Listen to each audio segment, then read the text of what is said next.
Assalamualaikum bang. Salam. Tiramisu lah tu bang. Nak yang mana bang? Bagi 4 bang. Ini klasik. Okey, yang ni adalah flavor klasik. Yang abang tengah ambil apa ringgit ni? Ini pistachio 15. 15 pistachio. Coklat. Coklat apa pakai ni bang? Coklat pakai Hershey. Hershey. Baik. Yang ni pun sama. Ini 13. RM13 saja. Abang ada harga special ke bang kalau banyak bang? Ada.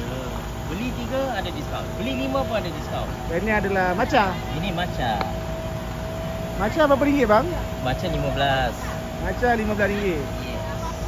Baik. Nak tengok? Boleh. Ni Magnum. Berapa ringgit bang ini? 13. 13. Habis Best bang, seller. abang buka jam berapa bang? Kami buka pukul 6 sampai habis. Daripada hari apa? Hari Khamis, hari Jumaat sampai Ahad. So ni kalau habislah. Daripada pukul 6, tinggal ni je Oi, sampai habis. laju bang. Cari makan dulu bang. Baik. Okay bang. Nice. Terima kasih.